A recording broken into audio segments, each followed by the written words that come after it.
Assalamualaikum warahmatullahi wabarakatuh.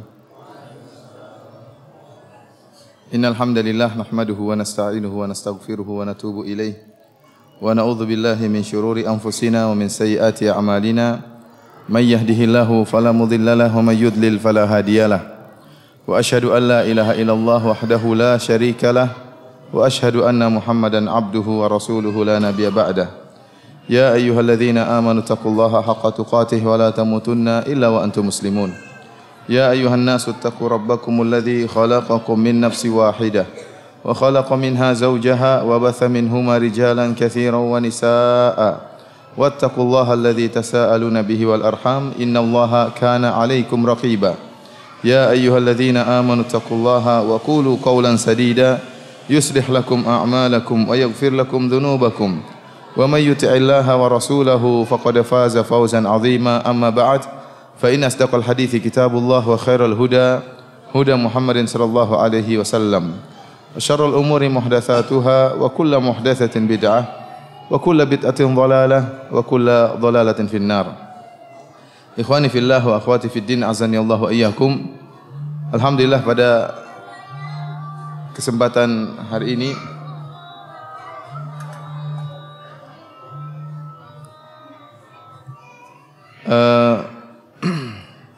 pada kesempatan yang berbahagia ini kita akan mencoba untuk mengupas tentang salah satu firqah dari firqah-firqah yang disepakati oleh para ulama tentang kesesatannya, yaitu firqah Syiah Ar-Rafidhah ya.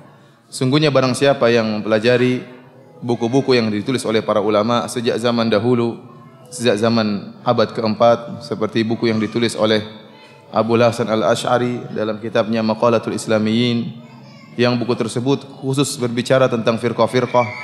Demikian juga misalnya kitab Al-Farqu Bainal Firaq karya Abdul Qahir Al-Baghdadi. Demikian juga kitab Al-Fisal fil Milal wan Nihal wal Ahwa karangan Ibnu Hazm rahimahullah. Maka seluruh buku-buku yang berbicara tentang firaq-firaq, tentang firqah-firqah, mereka sepakat menyebutkan bahwasanya Syiah Rafidhah merupakan firqah yang sesat. Merupakan firqah yang sesat karena Syiah Ar-Rafidhah ya, agama mereka dibangun di atas kesesatan. Dan kesesatan mereka bahkan telah diingatkan oleh Al-Imam Syafi'i rahimahullahu taala. Al-Imam Syafi'i rahimahullahu taala pernah berkata, "Ma ra'aitu ahadan min ahli al-ahwa ashhada bizur min ar-Rafidhah." Aku tidak pernah melihat seorang pun dari ahlul ahwa, dari pengikut hawa nafsu, yang lebih pendusta daripada orang-orang Rafidhah. Ya, karena agama mereka dibangun di atas kedustaan. Kata Imam Az-Zahabi rahimahullah, syi'aruhum al-kadzib. Syiar mereka adalah kedustaan. Ya. Demikian juga kita nukilkan dari ulama Syafi'iyah yang lain seperti Al-Imam Az-Zahabi yang tadi sudah saya sebutkan perkataannya. Dalam kitabnya yang lain beliau mengatakan, yang menjelaskan akan kerusakan Rafidhah, mereka mengatakan, beliau mengatakan, wal qaum min akdzabin nasi fin naqliyat. Sungguhnya mereka orang-orang Syiah akdzabun nasi fin naqliyat, orang yang paling dusta dalam penukilan. Wa ajhalun nasi fil aqliyat, dan orang yang paling bodoh dalam masalah akal. Walihadza kanu 'indal ulama ajhalat tawaif. Oleh karenanya orang-orang Rafidhah, orang-orang Syiah di sisi para ulama adalah kelompok yang paling bodoh. Wa qad dakhala minhum 'ala ad-dini al-fasadu ma la yuhsihi illa rabbul ibad. Dan sungguhnya kerusakan telah masuk dalam agama ini melalui orang-orang Rafidhah, ya, kerusakan yang sangat banyak yang tidak mengetahuinya kecuali Allah Subhanahu wa taala. Al-Imam Az-Zahabi rahimahullah, ulama besar dari mazhab Syafi'i ini, mengingatkan kita akan tiga hal. Yang pertama bahwasanya orang-orang Rafidhah adalah akdzabun nas fin naqliyat, orang yang paling pendusta dalam penukilan. Yang kedua, orang-orang Rafidhah adalah ya, ajhalun nas bil aqliyat, orang yang paling bodoh dalam masalah akal. Akan kita lihat bagaimana kebodohan orang Rafidhah, ya, agama mereka adalah agama yang dibangun dengan perkara-perkara yang tidak masuk akal. Dan yang ketiga, kata Imam Az-Zahabi rahimahullah, bahwasanya kerusakan dalam agama ini sangat banyak terjadi melewati orang-orang Rafidhah, masuk melalui orang-orang Rafidhah. Dan kita akan buktikan perkataan Imam Az-Zahabi rahimahullahu taala ini. Ikhwani fillah wa akhwati fid din azani Allah wa iyyakum. Ya. Pembahasan tentang Rafidhah kita akan berbicara secara umum, kita bagi menjadi dua. Yang pertama yaitu tentang akidah mereka, akidah kaum Rafidhah, yang akidah mereka dibangun di atas kebatilan dan di atas kedustaan. Yang kedua adalah bagaimana tentang kejahatan mereka yang telah mereka lakukan dalam sejarah Islam. Karena kejahatan yang mereka lakukan dibangun di atas akidah mereka yang rusak. Dan apa yang terjadi sekarang ini, pembantaian kaum muslimin, pembantaian ahlu sunnah di Suriah, itu hanyalah salah satu dari buah akidah orang-orang Rafidhah, orang-orang Syiah yang dibangun di atas kebatilan. Sehingga mereka tidaklah membunuh ahlu sunnah di Suriah, bukan hanya sekedar masalah politik, akan tetapi mereka membunuh ahlu sunnah yang ada di Suriah dianatan, karena bagi mereka itu suatu agama. Membunuh ahlu sunnah mendatangkan surga di sisi Allah Subhanahu wa taala. Sehingga syiar mereka, uqtulus sunnah wadkhulul jannah. Bunuhlah ahlu sunnah maka kalian akan masuk dalam surga. Insyaallah kita akan bagi pembahasan kita menjadi dua pembahasan ini. Kita mulai dari tentang kerusakan yang mereka lakukan, kejahatan yang mereka lakukan. Ikhwani fillah azanillahu wa iyyakum. Adapun sejarah berdarah yang dilakukan oleh orang Syiah terhadap kaum muslimin, maka sudah sejak dahulu kala. Dan hal ini dibangun di atas keyakinan mereka bahwasanya ahlu sunnah adalah orang-orang yang kafir dan najis. Sebagaimana yang dikatakan oleh ulama besar mereka, yaitu yang bernama Nikmatullahi Al-Jazairi dalam kitabnya Al-Anwar An-Nu'maniyah. Jadi kita tatkala menukil akidah orang-orang Syiah, kita nukil langsung dari buku-buku mereka. Alhamdulillah sekarang buku-buku mereka mudah untuk didapatkan. Bahkan di internet juga ada, bisa kita download dalam bentuk PDF. Dan yang berkesempatan ingin membeli silakan buku-buku mereka, terdapat diperjualbelikan, bisa beli di Iran, bisa beli di Lebanon, bisa beli di Kuwait, buku-buku mereka di Bahrain. Alhamdulillah sekarang mudah bagi Ahlussunnah untuk menelaah langsung buku-buku mereka. Dan kita tatkala menyebutkan akidah orang-orang Syiah, kita tidak menukil dengan perantara, tidak, tapi kita langsung nukil dari buku-buku mereka. Lihatlah bagaimana keyakinan mereka terhadap Ahlussunnah wal Jamaah. Nikmatullah Al-Jazairi dalam kitabnya Al-Anwar An-Nu'maniyah, dia mengatakan bahwasanya adapun An-Nasibi yaitu Sunni, jadi mereka menamakan Ahlussunnah dengan Nawasib, penentang Ahlul Bait. Kata dia pembahasan tentang Nasibi, tentang Sunni, dijelaskan melalui dua perkara. Dia mengatakan al-awwal, yang pertama pembahasan tentang fi bayani ma'na nasib alladhi warada fil akhbar annahu najisun wa annahu syarrun minal yahudi wan nasrani wal majusi wa annahu kafirun najisun bi ijma'i ulama'il imamiyah. Pembahasan pertama tentang siapa yang dimaksud dengan nasibi, yang telah datang dalam banyak riwayat yang menunjukkan bahwasanya nasibi adalah najis, yaitu Sunni adalah najis dan lebih buruk daripada Yahudi, daripada Nasrani dan daripada Majusi, dan bahwasanya seorang Sunni adalah kafir, najis berdasarkan ijma' ulama al-imamiyah, ulama Rafidhah, ulama Syiah al-imamiyah Ithnai Asyariyah. Kemudian dia menjelaskan tentang makna nasibi, dan dia menyimpulkan bahwasanya yang dimaksud dengan nasibi adalah semua orang yang mendahulukan selain Ali di atas Ali. Semua orang yang mendahulukan selain Ali bin Abi Thalib di atas Ali bin Abi Thalib radhiyallahu taala anhu, maka dia adalah nasibi. Bahkan dia berkesimpulan, oleh karenanya kata dia bahwasanya Abu Hanifah adalah termasuk dari nasibi. Dia mengatakan wa yu'ayyu hadzal ma'na annal a'immah, yang menunjukkan akan hal ini bahwa semua yang mendahulukan selain Ali terhadap Ali dikatakan nasibi, bahwasanya para imam-imam wa khawasahum, dan juga orang-orang khusus di antara mereka, atlaqu lafdzan nasibi ala Abi Hanifah, mereka menyatakan Abu Hanifah merupakan nasibi, wa amsalihi, demikian juga orang-orang semisal dengan Abu Hanifah. Ma'a anna Abu Hanifah lam yakun mimman nasabal adawah li alil bait, padahal Abu Hanifah tidak pernah menunjukkan permusuhan terhadap Ahlul Bait. Bal kana lahum qita'un ilaihim wa kana yuzhir lahum tawaddud. Akan tapi Abu Hanifah Bahkan Abu Hanifah sering menunjukkan ya kasih sayang terhadap Ahlul Bait. Dia tidak pernah memusuhi Ahlul Bait. Akan tapi kenapa dia dikatakan nasibi? Na'am kana yukhalifu ara'ahum wa yaqulu qala Ali wa ana aqul. Akan tapi kenapa? Karena Abu Hanifah menyelisih pendapat-pendapat Ahlul Bait. Dan Abu Hanifah pernah berkata, Ali berpendapat demikian, saya berpendapat demikian. Karena Abu Hanifah tidak mengakui perkataan Ali bin Abi Thalib, ya, maka dikatakan sebagai apa? Nasibi. Oleh karenanya semua orang yang mengatakan Abu Bakar lebih utama daripada Ali bin Abi Thalib, maka dialah nasibi yang dihukumi oleh orang-orang Syiah sebagai orang yang najis, yang kafir, syarrun minal Yahudi wan Nasrani wal Majusi, lebih buruk daripada Yahudi dan Nasrani dan Majusi. Kemudian pembahasan kedua itu tadi pembahasan tentang ta'rif nasibi. Apa sih definisi nasibi? Ya, kita semua termasuk dalam nasibi menurut mereka. Kita termasuk sunnah, ahlu sunnah karena menyatakan ahlu sunnah menyatakan Abu Bakar dan Umar lebih utama daripada Ali bin Abi Thalib, maka kita dianggap najis oleh mereka. Pembahasan kedua, fi jawazi qatlihim wastibahati amwalihim, tentang bolehnya membunuh mereka ahlu sunnah dan halalnya harta-harta mereka. Dia berkata, ya, wa hukmuhu indahum kal kafiril harbi fi aktsaril ahkam. Bahwasanya hukum seorang nasibi, seorang sunni di sisi para ulama Syiah seperti kafir harbi, seperti orang kafir yang menyerang. Kita tahu orang kafir yang menyerang boleh dibunuh dan boleh diambil apa?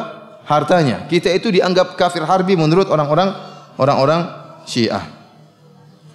Oleh karenanya mereka menukil suatu riwayat, ya, dari Abu Abdullah. Jadi anehnya orang-orang Syiah ini, buku-buku mereka tidak sampai, riwayat-riwayat mereka kebanyakan tidak sampai kepada Rasulullah. Tapi riwayat-riwayat mereka ujungnya kepada Abu Abdullah, yaitu Ja'far As-Sadiq. Ya. Jadi kalau kita buka misalnya buku Biharul Anwar, kemudian kita buku mereka seperti Al-Kulaini, Al-Kafi Al-Kulaini, kita juga buka buku mereka seperti Al-Anwar An-Nu'maniyah. Ujung-ujungnya riwayatnya kepada berkata Abu Abdullah, yaitu Ja'far As-Sadiq. Dia berkata demikian. Bagi mereka perkataan Ja'far As-Sadiq adalah perkataan yang paling tinggi, bisa mengkhususkan Al-Qur'an dan bisa bisa menasakh Al-Qur'an. Karena bagi mereka perkataan imam adalah perkataan, ya, yang langsung dari Allah Subhanahu wa taala. Oleh karenanya tidak ada yang paham Al-Qur'an kecuali para imam. Nanti akan kita jelaskan bagaimana keyakinan mereka terhadap Al-Qur'an. Sehingga setiap perkataan imam merupakan hujjah yang paling kuat menurut mereka.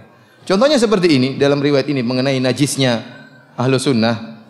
Ya. Mereka nukil riwayat mereka dari siapa? Abu Abdullah, ya, Ja'far As-Sadiq.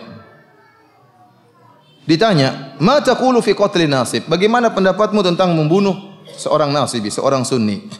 Apa kata dia? Qala halalud dam. Darahnya halal. Ya. Jawabannya apa? Darahnya halal. Lakinni ittaqi alayka fa in qadirta an taqlib alayhi ha'itan aw tughriqahu fi ma'in likay la yushhad bihi alayka faf'al. Tapi kalau kau mampu untuk membunuh seorang sunni, ya, dengan menjatuhkan tembok, ya, di atas orang sunni tersebut, atau kau tenggelamkan dia supaya tidak ada yang menyaksikan kejahatanmu, ya, maka lakukanlah. Jadi usahakan bunuh orang sunni diam-diam supaya tidak ada yang tahu. Fakultu, aku bertanya lagi, fama tara fi malihi, bagaimana pendapatmu tentang harta seorang sunni? Kata Abu Abdullah, khudhu ma qadirt, ambillah semampumu, ambillah semampumu. Dan fatwa dari Abu Abdullah ini, dari imam mereka ini, dipraktekkan oleh orang-orang Syiah. Dan ini juga disebutkan oleh Ni'matullah Al-Jazairi dalam kitabnya Al-Anwar An-Nu'maniyah. Dia menyebutkan, wa fir riwayat, dalam riwayat-riwayat yang banyak, anna Ali bin Yaqtin wa huwa wazir Rashid qad ijtama'a fi habsihi jama'atun minal mukhalifin. Perhatikan, dia mengatakan dalam banyak riwayat disebutkan bahwasanya Ali bin Yaqtin, salah seorang Rafidhah, yang dia merupakan wazir menterinya Ar-Rasyid. Ar-Rasyid adalah dari Ahlus Sunnah wal Jamaah. Namun wazirnya adalah Ali bin Yaqtin. Qad jama'a fi habsihi jama'atun minal mukhalifin. Suatu saat di dalam penjara berkumpul sekelompok orang dari mukhalifin. Mukhalifin siapa? Ahlus Sunnah. Sampai sekarang istilah mukhalif masih mereka gunakan. Antum kalau nonton di YouTube, banyak ulama-ulama mereka mengatakan adapun al-mukhalif, adapun penyelisih kami. Penyelisih kami maksudnya apa? Ahlu sunnah. Jadi istilah mereka sebutkan Ahlussunnah dengan istilah nasibi, istilah Wahabi, dengan istilah juga mukhalif, penyelisih. Orang-orang Ahlussunnah dikatakan yang menyelisih mereka. Wa kana min khawasis Syi'i fa amara ghilmanahu wa hadamu saqfal mahbas. Dan Ali bin Yaqtin adalah orang-orang khusus spesial dari orang-orang Syiah. Maka dia pun memerintahkan anak buahnya, maka mereka pun menjatuhkan atap dari penjara alal mahbusin, sehingga atap tersebut menimpa Ahlussunnah yang sedang di penjara tersebut. Famatu kulluhum wa kanu 500 rajulin takriban. Seluruhnya meninggal tatkala itu. Dan jumlah mereka tatkala itu sekitar 500 orang. Jadi benar-benar diterapkan. Jadi kalau bisa bunuh diam-diam, lakukan. Jatuhkan tembok, ini dipraktekkan oleh Ali bin Yaqtin. Dijatuhkanlah tembok penjara, bunuh 500 orang. Akhirnya apa? Dia ingin tahu apa hukum membunuh mereka ini, apa yang harus dia lakukan. Apakah ada kafarah yang harus dia bayar tatkala membunuh seorang sunnah? Maka dia pun bertanya kepada salah seorang dari imam mereka, yaitu Al-Kazim. Al-Imam Al-Kazim radhiyallahu anhu rahimahullah. Dia bertanya tentang hukum apa yang telah dia lakukan. Maka jawaban Al-Kazim imam mereka, fakaffir an kulli rajulin qataltahu minhum bitaisin. Wahai Ali bin Yaqtin, karena kau telah membunuh mereka, maka setiap sunni yang kau bunuh, maka ada kafarahnya. Kafarahnya yaitu seekor kambing. Wa taisu khairun minhu, dan kambing lebih baik daripada sunni tersebut. Jadi kau bunuh sunni, kafarahnya apa? Kambing. Padahal kambing lebih baik daripada sunni yang kau bunuh. Apa perkataan Ni'matullah Al-Jazairi, ulama Syiah ini? Dia menta'liq, dia mengatakan apa? Fanzur ila hadhihi diyatil jazilati allati la tu'adilu diyata akhihim al-asghar wa huwa kalbu said. Lihatlah bagaimana dia terhadap pembunuhan seorang sunni, denda yang sangat hina, yang tidak sepadan dengan dendanya kalau kita membunuh saudaranya Ahlussunnah yang kecil, yaitu anjing pemburu. Jadi dia menamakan anjing pemburu sebagai saudara kecilnya Ahlussunnah. Fa inna diyatahu 20 dirhaman. Kalau kita membunuh seekor anjing pemburu, maka diyahnya 20 dirham. Wala diyata akhihim al-akbar wa huwa al-yahudi aw al-majusi fa innaha 800 dirhamin wa haluhum fil akhirati akhassu wa anjas. Demikian juga denda membunuh seorang sunni, yaitu dendanya hanya seekor kambing, tidak sepadan dengan denda membunuh saudara mereka, saudara besar mereka. Siapa? Yaitu Yahudi atau Majusi. Karena denda membunuh seorang Yahudi atau Majusi 800 dirham. Ya, kambing mungkin 1 dirham aja. Wa haluhum fil akhirati akhas wa anjas. Dan kondisi Ahlussunnah di akhirat lebih buruk dan lebih najis daripada Yahudi dan Nasrani. Ya. Ini keyakinan mereka ya, terhadap Ahlussunnah wal Jamaah. Mereka meyakini bahwasanya Ahlussunnah wal Jamaah lebih kafir daripada Yahudi, Nasrani, Majusi. Bahwasanya Ahlussunnah lebih hina daripada anjing buruan, dan Ahlussunnah darahnya halal untuk ditumpahkan, kemudian hartanya juga halal untuk diambil. Oleh karenanya apa yang kita lihat sekarang, pembunuhan yang terjadi di Suriah merupakan hal yang biasa, karena apa yang mereka lakukan dibangun di atas akidah bahwasanya najisnya Ahlussunnah dan boleh membunuh Ahlussunnah wal Jamaah. Bahkan ulama besar mereka, Asy-Syirazi di zaman sekarang ini, dan suaranya masih antum bisa lihat, bisa dengar di YouTube. Dia mengatakan apa? Kata dia, fal wahabi al-irhabi al-kafir an-nasibi al-wahshi yajibu qatluhu wa kulli man yu'ayyiduhu. Kata dia, seluruh wahabi, teroris yang kafir dan nasibi, yang bengis, wajib untuk dibunuh. Wajib untuk dibunuh, dan seluruh orang yang mendukung mereka harus wajib juga untuk dibunuh. Min rajuliddin, baik orang yang agamis, au ghaira rajuliddin, atau orang yang umum selain orang yang agamis, yajibu qatluhu, wajib untuk dibunuh. Wa man la yaqulu bi wujubi qatli haula wa bi wujubi qatli muayyidihim fa huwa alaniyatan yakfuru bil Qur'an. Barang siapa yang mengatakan tidak wajib untuk membunuh mereka, orang-orang Wahabi, dan tidak wajib membunuh orang-orang yang mendukung Wahabi, maka dia telah kafir kepada Al-Quran secara terang-terangan. Jadi mereka meyakini bahwasanya Wahabi atau Sunni wajib untuk dibunuh. Karenanya ikhwani fillah akhwati fiddin azani Allah yakum, pada kesempatan yang bahagia ini kita akan menyebutkan tentang bagaimana sejarah berdarah yang telah mereka goreskan dalam sejarah Islam. Bagaimana pembantaian-pembantaian kaum muslimin yang telah mereka lakukan dalam sejarah Islam. Kita mulai dari pembunuhan yang dilakukan terhadap Amirul Mukminin Umar bin Khattab radhiyallahu taala anhu. Dan saya akan menukil sejarah ini dari kitab Al-Bidayah wan Nihayah karangan Al-Hafidz Ibnu Katsir rahimahullah. Saya berusaha menukil perkataan ulama Syafi'iyah dari mazhab Syafi'iyah. Tadi di awal pengajian saya nukil perkataan Imam Syafi'i, kemudian saya nukil perkataan Imam Az-Zahabi yang mereka merupakan sejarawan dari ulama Syafi'iyah. Kemudian sekarang saya nukil dari Al-Hafidz Ibnu Katsir yang seorang ulama yang masyhur yang memiliki tafsir Ibnu Katsir yang alhamdulillah tafsir Ibnu Katsir telah diterjemahkan dalam bahasa kita dan tersebar di kalangan masyarakat. Al-Hafidz Ibnu Katsir memiliki buku sejarah yang berjudul Al-Bidayah wan Nihayah. Ya, yang beliau menjelaskan tentang sejarah-sejarah yang terjadi dalam sejarah Islam. Di antaranya beliau menyebutkan tentang terbunuhnya Umar bin Khattab radhiyallahu taala anhu yang dilakukan oleh Abu Lu'lu'ah Al-Majusi. Kita tahu bahwasanya Umar bin Khattab radhiyallahu taala anhu bukanlah dibunuh oleh seorang Syiah, karena Syiah di zaman Umar bin Khattab belum ada. Syiah baru muncul di zaman Ali bin Abi Thalib. Di zaman Abu Bakar tidak ada Syiah, di zaman Umar bin Khattab tidak ada Syiah, ya. Di zaman Utsman juga belum ada, sudah mulai muncul di zaman Utsman, ya dengan adanya Abdullah bin Sabah, akan tapi nampak begitu besar Syiah tatkala di zaman Ali bin Abi Thalib. Di zaman Umar belum ada. Lantas apa kaitannya pembunuhan Abu Lu'lu' Al-Majusi terhadap Umar? Kenapa kita kaitkan dengan orang-orang Syiah? Kenapa? Karena orang-orang Syiah mendukung pembunuhan Umar bin Khattab radhiyallahu taala anhu. Bahkan mereka mengagung-agungkan Abu Lu'lu' Al-Majusi yang telah berhasil membunuh Umar bin Khattab radhiyallahu taala anhu. Kita tahu bahwasanya, ya, pada tahun 23 Hijriah, Umar bin Khattab radhiyallahu taala anhu dibunuh oleh Abu Lu'lu'ah Fairuz Al-Majusi dengan cara yang penuh dengan cara pengecut. Ya, dia masuk ke dalam Masjid Nabawi tatkala Umar bin Khattab sedang salat subuh. Kemudian Umar bin Khattab radhiyallahu taala anhu, ya, Amirul Mukminin menjadi imam, maka dia salat di rakaat pertama. Abu Lu'lu'ah belum menikam Umar. Salat rakaat pertama, kemudian dia ruku, kemudian dia sujud, kemudian dia bangun lagi di rakaat kedua. Tatkala Umar mulai membaca tilawah di rakaat kedua, ya, Abu Lu'lu'ah menunggu jangan sampai ada jamaah yang terlambat melihat dia ingin menikam Umar, sehingga dia tunggu sampai rakaat kedua. Begitu rakaat kedua, maka dia langsung menikam Umar bin Khattab radhiyallahu taala anhu dengan 3 tikaman. Salah satu tikaman yang dia tusuk kepada Umar adalah di bawah pusar Umar. Yang ini tikaman inilah yang menjadikan Umar radhiyallahu taala anhu meninggal dunia, sehingga setiap beliau makan, maka makanan tersebut keluar dari bawah pusar beliau.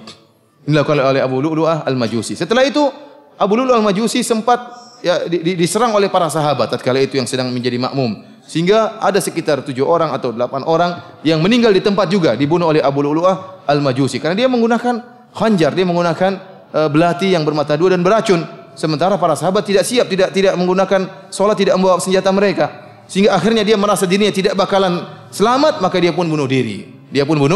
Bunuh diri. Sekarang Abu Lu'lu'ah Al-Majusi ini kuburannya diagung-agungkan di kota Iran, di kota Kashan. Antum bisa masuk di internet, antum bisa lihat sendiri bagaimana kuburannya. Kemudian ditulis oleh orang-orang Iran dengan Baba Syuja, sang pemberani, sang pahlawan. Mereka benar-benar mengagungkan Abu Lu'lu'ah Al-Majusi. Bahkan mereka sebutkan dalam buku-buku mereka bagaimana Abu Lu'lu'ah Al-Majusi adalah seorang pahlawan yang sangat hebat, ya, yang memiliki jasa yang besar dalam Islam karena telah berhasil membunuh Umar bin Khattab. Karena menurut mereka Umar bin Khattab adalah apa? Adalah tagut dan syaitan. Umar bin Khattab adalah tagut dan syaitan, dan Abu Lu'lu'ah Al-Majusi telah berhasil berjasa besar membunuh tagut dan syaitan. Akhirnya sekarang orang-orang Iran, orang-orang Syiah Rafidah mengadakan perayaan terbunuhnya Umar bin Khattab radhiyallahu taala anhu. Mereka bahagia dengan terbunuhnya Umar bin Khattab radhiyallahu taala anhu. Sebagaimana mereka merayakan hari kematian Aisyah radhiyallahu taala anha. Antum bisa lihat di YouTube bagaimana Yasir Al-Habib merayakan hari kematian Aisyah. Kenapa dia mengatakan hari ini adalah hari tewasnya Aisyah? Kita bergembira karena Allah memindahkan Aisyah dari dunia menuju neraka jahanam. Kita berbahagia. Ya. Jadi mereka senang dengan meninggalnya tokoh-tokoh para sahabat. Di antaranya Umar bin Khattab radhiyallahu taala anhu. Padahal kita tahu bahwasanya Abu Lu'lu'ah Al-Majusi bukanlah pemberani tapi pengecut.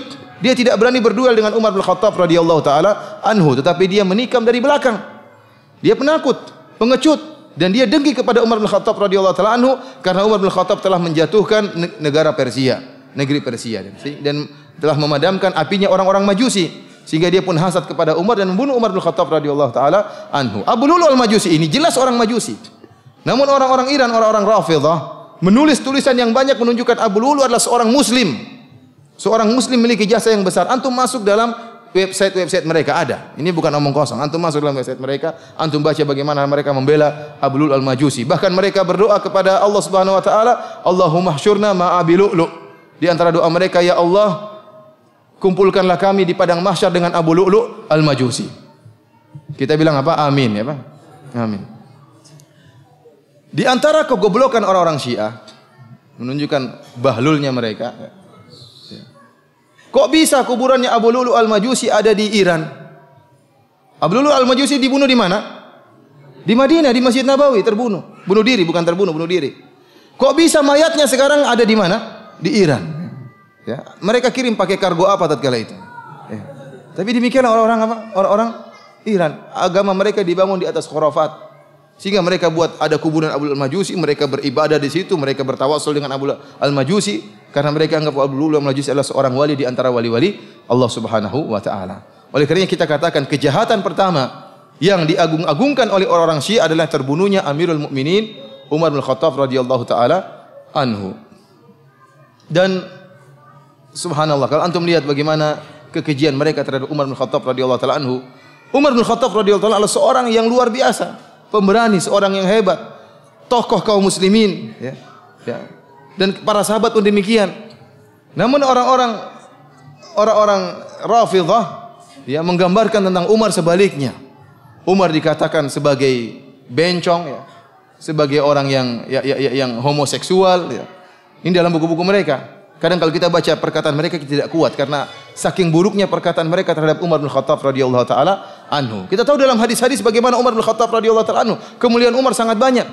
Ya, Umar bin Khattab beberapa kali idenya disepakati oleh Allah. Allah turunkan ayat-ayat sesuai dengan idenya Umar bin Khattab radhiyallahu taala anhu. Kemudian bagaimana hebatnya Umar sehingga para sahabat mengatakan kami tidak pernah bisa sholat di Masjid Haram kecuali setelah Islamnya Umar bin Khattab radhiyallahu taala anhu. Bahkan Rasulullah SAW berdoa, ya Allah, masukkanlah Umar ke dalam Islam. Sehingga tatkala Umar bin Khattab masuk dalam Islam, maka jayalah para sahabat tatkala itu. Ada kejayaan, ada kekuatan. Kenapa? Karena Umar telah masuk Islam. Bahkan Umar, jangankan manusia, syaitan pun takut, kata Nabi SAW. Ya Umar, malak ya ka syaitan, salikan fajjan illa salaka fajjan ghayra fajjik. Kata Nabi SAW, wahai Umar, tidaklah syaitan bertemu dengan engkau sedang melewati suatu jalan, kecuali syaitan cari jalan yang lain. Syaitan dia takut sama Umar. Jangankan manusia, syaitan orang kafir, syaitan pun takut sama Umar bin Khattab radhiyallahu taala anhu. Bagaimana gagahnya Umar bin Khattab radhiyallahu taala anhu. Digambarkan oleh orang Syiah sebaliknya. Kata mereka Umar bin Khattab adalah seorang yang bencong, yang gagah perkasa jadi apa? Bencong. Bahkan mereka mengatakan Umar bin Khattab punya penyakit di duburnya dan tidak mungkin penyakitnya sembuh kecuali diberikan air mani laki-laki. Jadi Umar disodomi menurut mereka. Bayangkan, bukan cuma bencong yang jago, bencong yang bencong sekalian. Dia sudah jadi bencong disodomi lagi. Ini kan perkataan yang buruk tentang Umar bin Khattab radhiyallahu taala, dan demikianlah ya orang-orang Syiah yang bahlul kalau sudah berdusta, dustanya seperti itu, dusta yang sangat ngawur, ya. Menggambarkan Umar adalah seorang yang pengecut, syaitan dan bencong dan lain sebagainya. Oleh karenanya mereka bangga dengan terbunuhnya Umar bin Khattab radhiyallahu taala anhu. Oleh karena ikhwani fillah azanillahu ayyakum, mereka menafsirkan firman Allah Subhanahu wa taala, ya, yaitu Rabbana arinal ladaini adallana minal jinni wal insi naj'alhuma tahta aqdamina liyakuna minal asfalin. Tatkala penduduk neraka jahanam berdoa kepada Allah atau minta kepada Allah, ya Allah, tunjukkanlah kepada kami dua orang atau dua dari jin dan manusia, gitu. Dua makhluk dari jin dan manusia, naj'alhuma tahta aqdamina, agar kami injak-injak mereka di bawah kaki kami. Liyakuna minal asfalin, agar kedua makhluk ini ya menjadi orang-orang yang paling rendah. Kata mereka, dua makhluk ini yang akan diinjak-injak di neraka jahanam dari jin dan manusia adalah Umar dan Abu Bakar. Ini perkataan mereka dalam kitab Biharul Anwar. Biharul Anwar ini kitab yang paling mulia, paling top di sisi mereka. Jadi ada beberapa kitab yang top di antara mereka seperti Al-Kafi karangan Al-Kulaini, kemudian juga Biharul Anwar karangan Al-Majlisi.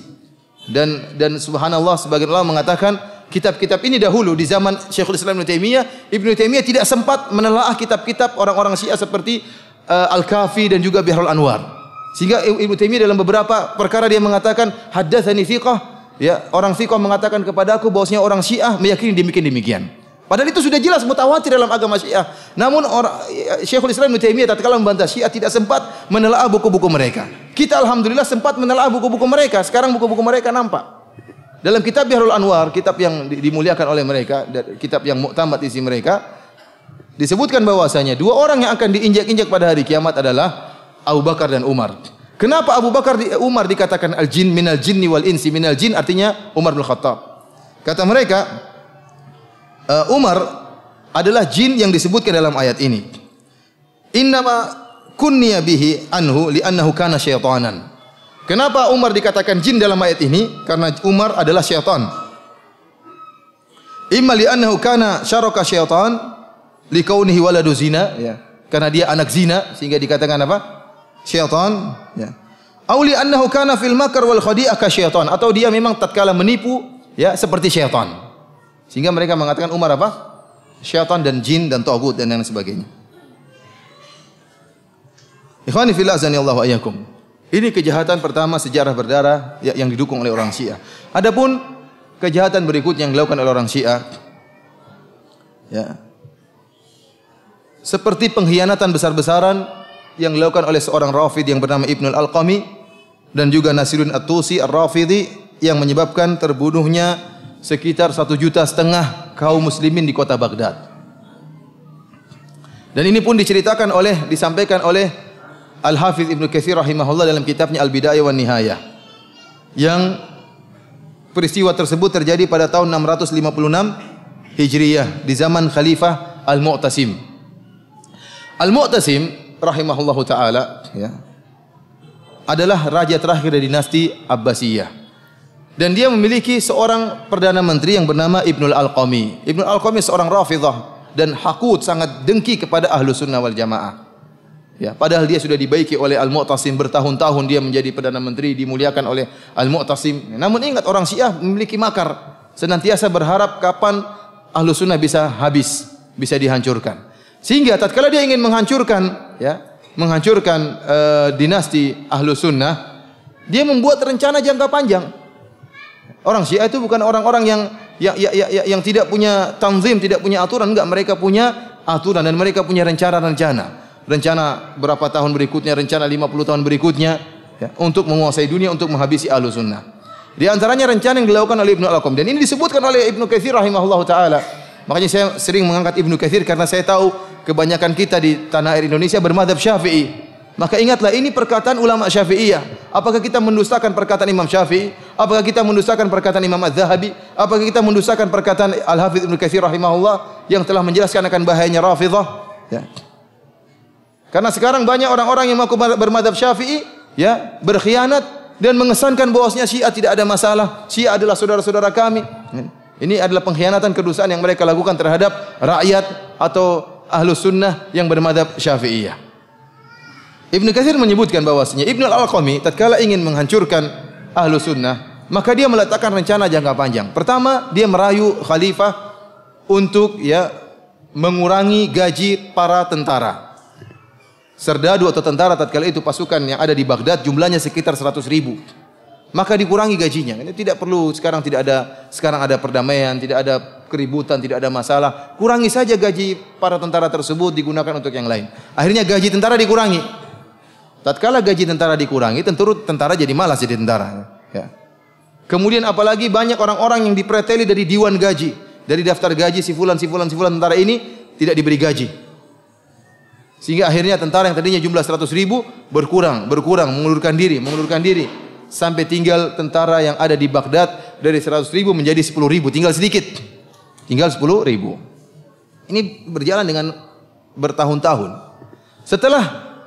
Setelah jumlah tentara menjadi 10.000, maka dia pun mengirim surat kepada Holako. Holako, ya, penyembah berhala, dikirim surat dari Tatar, kirim surat bahwasanya seranglah Baghdad karena pasukan tentara tinggal sedikit. Dan ternyata Holako punya penasehat, Nasiruddin At-Tusi, dan juga seorang Rafidhah. Seorang Rafidhah ini adalah penasehat penyembah berhala, ya, Holako. Maka terjadilah kerjasama antara menteri dari Mu'tasim dan penasihat dari Holako. Ini mengirim surat kepada temannya. Maka datanglah Holako dengan pasukannya ingin menyerang kota Baghdad, maka masuklah mereka di kota Baghdad. Tatkala mereka datang ingin menyerang kota Baghdad, maka Khalifah Al-Mu'tasim bersama pasukan yang tinggal sedikit 10.000 tersebut siap bertempur, ya, berjihad di jalan Allah Subhanahu wa taala. Di sini Ibnu Al-Alqami berperan lagi. Dia mengatakan tidak perlu khalifah kita berperang, kita berdamai saja dengan Holako. Maka datanglah engkau bersama sebagian anak buah untuk bertemu dengan Holako. Dirayu oleh Ibnu Al-Alqami. Maka berangkatlah Al-Mu'tasim dengan beberapa anak buahnya bertemu dengan Holako. Maka kemudian dihinakan dan dibunuh oleh Holako. Setelah dibunuh khalifahnya, maka mereka pun masuk dalam kota Baghdad dan mereka menumpahkan darah kaum muslimin, darah ahlu sunnah yang tatkala itu berjumlah sekitar 1,5 juta ahlu sunnah wal jamaah dibunuh oleh Holako akibat kerjasama antara Ibnu Al-Alqami seorang Syiah dan juga Nasiruddin At-Tusi juga seorang Syiah. Ikhwani fillah azanillahu wa iyyakum, kasus terbunuhnya ahlu sunnah ini diakui juga oleh sejarawan Syiah. Mereka tidak mendustakan peristiwa ini. Dan itu terjadi di abad ke-7, sementara Ibnu Katsir di abad ke-8. Ibnu Katsir tentunya tahu persis tentang kejadian tersebut karena jarak cuma berapa? Sekitar satu abad. Kejadian yang 656 Hijriah abad ke-7, Ibnu Katsir adalah ulama abad ke-8. Sehingga jaraknya tidak jauh. Jadi Ibnu Katsir tidak omong kosong. Dan peristiwa ini pun diakui oleh orang Syiah seperti yang diakui oleh Ibnu Sa'i dalam kitabnya A'yanu Syiah, tokoh-tokoh Syiah. Ya, dia menyebutkan bahwasanya tentang peristiwa terbunuhnya Khalifah Al-Mu'tasim dan jatuhnya Daulah Al-Abbasiyah. Dia mengatakan wasababuhu anna wazir al-khalifah Muayyiduddin Ibnu Al-Alqami kana rafidhiyan wa kana min ahli al-karh. Dia mengatakan sebab jatuhnya negara Abbasiyah karena menteri sang khalifah yang bernama Ibnu Al-Alqami. Kemudian dia melakabi Ibnu Al-Alqami dengan mengatakan Muayyiduddin, penolong agama Ibnu Al-Alqami. Kana rafidhiyan, dan dia adalah seorang Rafidhah. Dia seorang apa? Rafidhah. Ini yang mengatakan demikian siapa? Adalah sejarawan Syiah sendiri. Yang orang ini sejarawan Syiah Ibnu Sa'i ini meninggal pada tahun 674 Hijriah. Peristiwa terjadi 656 Hijriah, dia meninggal 674 Hijriah. Jadi dia benar-benar mengetahui kejadian tersebut. Dan dia menyatakan dalam buku sejarahnya yang berjasa menjatuhkan Daulah Abbasiyah, Daulah Ahlu Sunnah adalah Muayyiduddin, penolong agama Ibnu Al-Alqami, dan dia adalah seorang Rafidhah. Demikian juga Al-Khumaini. Al-Khumaini mengagung-agungkan Nasiruddin At-Tusi. Dalam kitabnya Al-Hukum Al-Islamiyah, Al-Khumaini berkata, "Wa yash'urun nasu bil khasara aidan bi fuqdanil hawajah Nasiruddin At-Tusi." Sungguhnya masyarakat atau manusia merasa rugi dengan hilangnya tokoh ulama Nasiruddin At-Tusi. Mimman qaddama khadamatin jalilatan lil Islam, yang telah memberi sumbangsi yang besar bagi Islam. Siapa? Nasiruddin At-Tusi. Apa sumbangsihnya? Membunuh ahlu sunnah yang berjumlah 1.500.000 orang. Ini dibangga-banggakan oleh Al-Khumaini. Demikian juga diakui oleh sebelum Khumaini Mirza Muhammad Baqir Al-Khawansari Al-Asbahani yang wafat pada tahun 1313 Hijriah dalam kitabnya Raudhatul Jannat. Ini juga buku yang jadi pedoman oleh orang-orang Syiah Rafidhah. Dia mengakui tentang pembantaian ahlu sunnah yang disebabkan oleh orang Rafidhah. Dia mengatakan apa? Bahkan dia bangga. Dia mengatakan, ila an asala min dima'ihim al-akhdhar ka'amsalil anhar fanhara biha fi ma'i Dujlah. Kata dia, sampai akhirnya tertumpahkanlah darah ahlu sunnah yang kotor sebagaimana mengalirnya sungai-sungai. Fanhara biha fi ma'i Dujlah, maka kemudian darah-darah kotor tersebut tenggelam dalam sungai Dujlah. Wa minha ila nari jahannam daril bawar. Kemudian setelah darah-darah yang kotor tersebut masuk di sungai Dujlah, nanti akhirnya akan lari ke dalam neraka Jahannam. Ya, jadi dia bangga dengan terbunuhnya ahlu sunnah dan dia mengatakan mereka 1.500.000 orang tersebut semuanya akan masuk dalam neraka Jahannam. Demikian juga dia memuji Nasiruddin At-Tusi, ya, karena pembantaian ini merupakan kerjasama antara Ibnu Al-Alqami dengan Nasiruddin At-Tusi. Dia mengatakan, "Faraggabahul muhaqqiq qaddasa sirrahu fi taskhir Iraqil Arab fa azama Halaku Khan ala fathi Baghdad." Kata dia, "Faraggabahul muhaqqiq." Maka Al-Muhaqqiq, seorang alim, Nasruddin At-Tusi, kemudian memprovokasi Holako untuk menyerang kota Baghdad. Dan dia akui. Dia bilang Nasruddin At-Tusi adalah apa? Tokoh yang muhaqqiq, orang alim yang telah memprovokasi Holako untuk membunuh Ahlus Sunnah di Baghdad. Dia banggakan hal ini. Ini menunjukkan bahwasanya orang-orang Syiah bangga dengan terbunuhnya Ahlus Sunnah wal Jamaah. Ikhwani fillah azanillahu ayakum. Dan tentunya masih banyak kejadian-kejadian, sejarah-sejarah berdarah yang dilakukan oleh orang Syiah terhadap Ahlus Sunnah wal Jamaah. Antum bisa buka dalam buku-buku sejarah, sering terjadi berulang-ulang, ya, pembantaian-pembantaian Ahlus Sunnah wal Jamaah. Dan sekarang kita lihat buktinya zaman sekarang ini, pembantaian Ahlus Sunnah wal Jamaah di Iran, di Irak, ya. Kemudian yang sekarang parah-parahnya di Suriah, ya. Luar biasa bagaimana Ahlus Sunnah dibunuh, tidak mengenal apakah, tidak membedakan antara orang tua dengan anak-anak, wanita, ya. Semuanya dibunuh, wanita diperkosa kemudian dibunuh, ya. Anak-anak dicincang, orang tua dibunuh. Mereka tidak peduli karena bagi mereka membunuh Ahlus Sunnah adalah pahala yang mendapatkan pahala yang besar dan masukkan mereka ke dalam surga. Namun ikhwani fillah azanillahu wa iyyakum, alhamdulillah, dengan terjadinya pembantaian Ahlus Sunnah di Suriah, ya, ini ada hikmah yang luar biasa yang saya lihat. Hikmahnya apa? Hikmahnya bahwasanya Ahlus Sunnah mulai tersadarkan. Karena kebanyakan Ahlus Sunnah mereka terpedaya dengan slogan-slogan Syiah.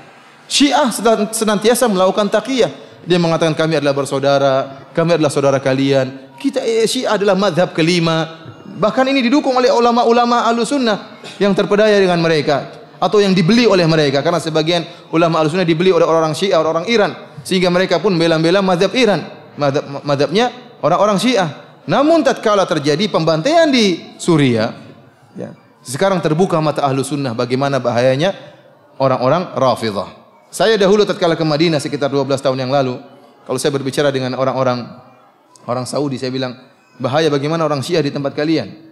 Kata mereka, kata orang Saudi, ya akhi, mereka juga saudara kita. Musuh kita sama, Yahudi dan Amerika. Kita orang Syiah saudara kita. Mereka juga Islam, Nabi mereka juga Muhammad, Tuhan mereka juga Allah Subhanahu wa taala. Itu dulu perkataan mereka. Sekarang tidak ada lagi perkataan seperti itu. Sekarang Ahlus Sunnah sudah sadar akan bahayanya orang-orang Syiah, bagaimana mereka membasmi Ahlus Sunnah di mana-mana. Mereka membunuh saudara-saudara kita di Iran, mereka membunuh saudara-saudara kita di Irak dengan begitu sadisnya, apalagi sekarang yang ada di Suriah. Sehingga sekarang taqiyah yang mereka lakukan tidak bermanfaat. Sekarang di seluruh negeri Arab, orang-orang Syiah tidak bisa bertaqiyah lagi. Percuma, karena sudah ketahuan, tidak mungkin. Ya. Tidak mungkin lagi mereka bertaqiyah. Mereka ingin menyembunyikan akidah mereka, sekarang sudah terbongkar dengan bagaimana mereka membantai Ahlus Sunnah di Suriah. Dan sekarang orang-orang Syiah semua bersatu, baik Iran maupun Libanon dengan Suriah, tentara Suriah bergabung menyerang Ahlus Sunnah wal Jamaah. Dan ini adalah perang agama, bukan perang politik. Ya. Perang agama, buktinya orang-orang Iran semua gabung, orang-orang Syiah semua gabung dalam barisannya Bashar al-Assad untuk menyerang Ahlus Sunnah wal Jamaah. Namun ikhwani fillah azanillahu wa iyyakum, yang saya khawatirkan adalah di tanah air kita. Di tanah air kita ini orang-orang masih banyak bisa ditipu, masih banyak bisa dibohongi. Taqiyahnya orang-orang Syiah di tanah air kita laris. Masih laris. Kenapa? Karena orang-orang Indonesia orang yang baik-baik, ya, sering berhusnudzon, ya. Sehingga tatkala orang Syiah mengatakan kami saudara, mereka masih mempercayai kedustaan orang-orang Syiah. Bahkan ada beberapa berita-berita dusta yang disebarkan oleh orang-orang Iran, ya, orang-orang Syiah, yang ditelan mentah-mentah oleh orang-orang Indonesia. Ya, seperti kasus beberapa kali saya sebutkan atau saya tulis di website tentang beberapa berita kedustaan yang digembar-gemborkan oleh orang-orang Iran. Seperti berita misalnya mereka mengatakan pemerintah Saudi akan membongkar kuburan Nabi dan memindahkan kuburan Nabi di tempat yang lain. Ini ternyata setelah dicek, beritanya berasal dari kantor berita Farsi Agency, kantor beritanya orang-orang Iran. Ya, dan kita sudah cek sendiri, ternyata benar dari kantor berita Iran. Lihat bagaimana berita ini termakan atau ditelan mentah-mentah oleh sebagian orang Indonesia. Bahkan ikut disebarkan sebagian orang-orang yang benci kepada kerajaan Arab Saudi, ikut menyebarkan untuk menjelek-jelekan Arab Saudi. Padahal itu adalah bualannya orang-orang Syiah. Lihatlah bagaimana liciknya orang-orang Syiah. Sekarang pemerintah Saudi punya niat baik memperluas Masjid Nabawi dan memperluas Masjidil Haram, dan sudah dilakukan oleh sejak zamannya Malik Fahad, Raja Fahad. Kemudian sekarang dilanjutkan oleh proyek tersebut oleh Raja Abdullah. Maka ingin memperluas Mekah, dan sekarang kita bisa lihat bagaimana perluasan Mekah, proyek raksasa yang luar biasa demi berkhidmah kepada kaum muslimin. Dan di antaranya juga akan terjadi proyek pelebaran Masjid Nabawi, dan saya dengar akan dikerjakan setelah pelaksanaan ibadah haji, karena sekarang belum mulai dikerjakan, dan itu memerlukan biaya yang sangat luar biasa, dan semuanya dilakukan demi khidmah kepada kaum muslimin. Bukankah ini kebaikan kerajaan Arab Saudi? Ini kebaikan. Tetapi orang-orang Iran untuk memalingkan dari kebaikan Arab Saudi, dia buat isu bahwasanya kerajaan Arab Saudi akan memindahkan kuburan Nabi sallallahu alaihi wasallam. Orang-orang akhirnya lupa dengan jasa Arab Saudi yang ingin berbesar Masjid Nabawi, malah terpancing dengan orang Arab Saudi kurang ajar ingin memindahkan kuburan Nabi sallallahu alaihi wasallam. Padahal ini dusta besar. Lihat pintarnya, liciknya orang-orang Syiah. Sehingga orang pun lupa dengan kebaikan Arab Saudi, yang diingat keburukan. Mulailah sebagian orang Indonesia, ya terutama orang yang mengaku sebagai aswaja, mencela dan mencaci maki Arab Saudi, padahal semuanya berita dusta. Di antara berita dusta yang mereka sebarkan pula, contohnya mereka mengatakan, ya, Arab Saudi telah menghapus Israel dari daftar musuh. Ini tersebar pula, ternyata dicek dari kantor berita Iran juga. Ya. Kata mereka Arab Saudi menghapus daftar Israel dari daftar musuh. Sekarang saya tanya, sejak kapan Arab Saudi punya daftar musuh dan daftar teman?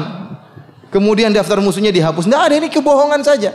Kemudian kalau Arab Saudi ingin menghapus Israel dari daftar musuh, ngapain dia sebut-sebutkan? Lihat Israel sekarang jadi teman kita. Ini enggak benar seperti ini. Luar biasa, ini kedustaan, tapi dimakan telan-telan, dimentah-mentah oleh orang-orang, sebagian orang-orang Indonesia. Sementara dengan isu seperti ini, seakan-akan orang Arab Saudi tidak punya jasa sama Palestina. Ini dusta besar. Orang Arab Saudi, satu orang saja kalau nyumbang kepada rakyat Palestina bisa bermiliar-miliar. Satu orang saja dari pedagang di Arab Saudi. Ya. Dan mereka punya dana khusus tahunan untuk disumbangkan kepada rakyat Palestina. Dan Arab Saudi alhamdulillah sampai sekarang menyumbang di mana-mana. Di orang-orang Mesir mereka sumbang untuk bantuan kepada saudara-saudara mereka di Mesir, terutama terhadap saudara-saudara mereka di Palestina. Kemudian saudara-saudara mereka di Suriah disumbang terus oleh orang-orang Arab Saudi. Sementara dengan isu yang dibuat oleh orang Syiah ini, maka orang-orang melupakan kebaikan Arab Saudi. Contoh lagi isu yang dibuat oleh orang Syiah dan sekarang tersebar luar biasa sekarang ini. Bahwasanya orang-orang Wahabi takfiri, suka mengkafirkan kaum muslimin dan bengis, menumpahkan darah, sampai dibuatlah sebuah buku, ya, yang menulis tentang sejarah berdarah sekte Wahabi. Menggambarkan orang yang baca buku itu berkesimpulan bahwasanya orang-orang Wahabi bengis, suka membunuh kaum muslimin. Ini dusta yang sangat konyol dan super konyol. Sekarang tanya sama jemaah haji dan jemaah umrah, apakah mereka kalau pergi ke Arab Saudi melaksanakan ibadah haji ketakutan akan dibunuh oleh orang-orang Arab Saudi? Tanya sama mereka, apakah mereka ketakutan kalau ke sana? Bukankah Arab Saudi merupakan sumbernya Wahabi? Apakah mereka bengis membunuh kaum muslimin, menumpahkan darah kaum muslimin, ataukah sebaliknya mereka malah mengeluarkan dana untuk berkhidmah kepada kaum muslimin? Jawabannya yang kedua, justru mereka mengeluarkan dana bagaimana berkhidmat kepada kaum muslimin, bagaimana meluaskan Masjid Nabawi, meluaskan Masjidil Haram, bagaimana mereka menyebarkan Al-Quran secara gratisan, bahkan dana gratisan Al-Quran pun dikorupsi oleh sebagian orang di sini. Sampai saya ketemu sama sebagian orang Saudi, dia mengatakan, bagaimana Aceh sekarang? Apakah mereka sudah bisa bangun rumah? Saya bilang, kayaknya belum. Sampai orang Saudi mengatakan, ya akhi, dana kalau yang kita sumbangkan itu semua dimanfaatkan, itu mereka sudah bisa bangun rumah. Enggak tahu di mana, disunat di mana dananya. Ya, artinya, subhanallah. Jadi isu yang berkembang luar biasa. Ya. Kita bukan dalam rangka kita ingin menyampaikan kenyataan. Arab Saudi adalah negara Islam, ya, yang penuh dengan kekurangan. Tetapi secara global kebaikan mereka masih lebih banyak. Ya. Kemudian mereka adalah satu-satunya negara yang menegakkan hukum Islam. Tidak ada negara lain seperti negara Arab Saudi di mana kemaksiatan tidak bebas. Antum ke Madinah, ke Mekah, alhamdulillah tidak ada namanya tempat perzinahan, tidak ada namanya tempat minum bir atau dan lain sebagainya. Antum masuk dalam supermarket, antum mendengar bacaan murattal Al-Qur'an. Ya, di sini mana ada seperti itu? Akan tapi luar biasa bagaimana isu yang dibuat oleh orang Iran. Di antara isu yang dibuat oleh orang Syiah juga, seperti misalnya mereka mengatakan ada seorang Wahabi yang naik di atas kubah hijaunya Nabi dan ingin menghancurkan kubah hijau, akhirnya terkena petir. Akhirnya mati di atas kubah hijau tersebut, sampai sekarang mayatnya masih ada di atas. Tidak ada yang berani turunkan. Ini dusta yang sangat konyol. Kalau ingin menghancurkan kubah, ngapain manjat kubah? Orang goblok yang manjat kubah ingin ngelepasin yang nggak bisa, ingin dia dari bawah hancurin. Dan orang yang ke Madinah tidak ada mayat di atas itu. Itu hanya kedustaan, tapi disebarkan juga oleh sebagian kaum muslimin termakan dengan kedustaan ini. Oleh karena ikhwani fillah azanillahu, kita ini di sini masih termakan dengan berita. Kita sampai berita kepada kita dengan bentuk yang tidak benar. Sebagai contoh misalnya kita bicara dengan Qaddafi. Qaddafi, kalau antum tanya orang Arab manapun, orang Libya ke antum tanya, orang Kuwait ke antum tanya, orang Emirat, orang Bahrain, yang penting orang Arab, antum tanya bagaimana Qaddafi, mereka mengatakan Qaddafi bajingan, semua orang tahu. Kenapa? Betapa bengisnya Qaddafi membunuh orang-orang yang multazim, orang-orang yang istiqomah dibunuh, ya. Dibasmi, dibunuh di penjara. Bahkan teman saya orang Libya mengatakan, kami tidak bisa sholat 5 waktu di satu masjid. Kalau sampai kami sholat 5 waktu satu masjid pasti ditangkap. Jadi sholat duhur di masjid ini, sholat asar tempat lain, sholat maghrib di masjid yang lain. Kenapa? Karena bahayanya apa? Intel-intelnya orang-orang Qaddafi. Tetapi Qaddafi sampai di tanah air kita pahlawan luar biasa. Bagaimana berita bisa apa? Bisa merubah ya, kenyataan yang ada. Padahal antum tanya orang Arab manapun, karena orang Arab tidak bisa dibohongi. Karena berita dengan apa? Bahasa Arab. Di sini semuanya bisa berubah. Bisa dijadikan pahlawan, penjahat dikatakan pahlawan. Ya. Kenapa? Karena Indonesia mudah termakan dengan isu-isu berita yang ada kebohongan. Oleh karena yang saya khawatirkan tentang masalah Syiah adalah di tanah air kita. Karena rakyat kita, ya karena ketidaktahuan dan karena sifat mereka yang husnudzon berbaik sangka, masih bisa dibohongi oleh orang-orang Syiah.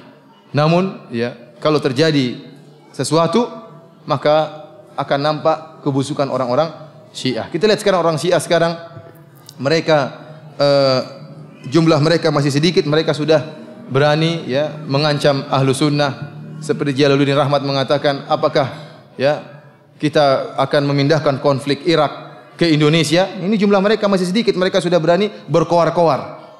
Bagaimana kalau jumlah mereka banyak? Oleh karena saya waktu ceramah di PT IKA di sekolah perwira polisi, saya sampaikan kepada salah seorang yang bintang 1 ya, Brigjen atau ya, saya katakan kepada dia, tidak mungkin kita akan meraih perdamaian di tanah air kita kalau orang-orang Syiah berkembang. Mustahil.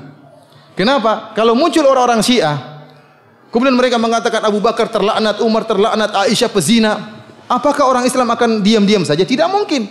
Pasti terjadi pertumpahan darah. Ibu kita saja kalau dibilang pezina kita ngamuk, apalagi istrinya Nabi SAW. Kalau ada orang Syiah mengatakan Al-Quran lagi tidak sah, Al-Quran ada perubahan, kira-kira orang-orang akan diam? Mustahil akan diam. Mungkin ada yang dibayar oleh orang Syiah, orang-ulama Ahlussunnah dibayar, kemudian dia diam, tapi orang-orang awam yang tidak dibayar akan ngamuk. Dan tidak semua ulama mau dibayar oleh orang Syiah. Dan pasti akan terjadi pertumpahan darah. Mustahil tidak terjadi pertumpahan darah. Mau mengatakan orang Syiah disuruh diam, mustahil mereka akan diam karena mereka menyebarkan agama mereka, menyebarkan akidah mereka. Ikhwani fillah azanillahu wa iyyakum, di antara kejahatan orang Syiah adalah kejahatan yang mereka lakukan di Haramain. Al-Haramain itu di Masjid Nabawi dan Masjidil Haram. Kenapa mereka berani melakukan kejahatan di Masjidil Haram dan Masjid Nabawi? Karena memang mereka menganggap Masjidil Haram dan Masjid Nabawi kurang bernilai. Ini di antara yang perkataan Ibnu Taimiyah tadi dalam kitab Minhajus Sunnah. Ibnu Taimiyah mengatakan, akhbarani fiqh, ada seorang yang terpercaya mengatakan bahwasanya orang-orang Syiah mengagungkan Karbala lebih daripada Haramain. Ibnu Taimiyah rupanya tidak tahu buku-buku, tidak sampai kepada dia buku-buku orang Syiah. Padahal riwayat tentang Karbala lebih afdal daripada Haramain ini riwayat yang mutawatir, terlalu banyak dalam buku-buku mereka. Dan antum bisa lihat di YouTube ya. Saya pernah lihat di YouTube bagaimana ceramah-ceramah mereka tentang Karbala. Dan antum bisa masuk dalam website mereka bagaimana keutamaan tanah Karbala.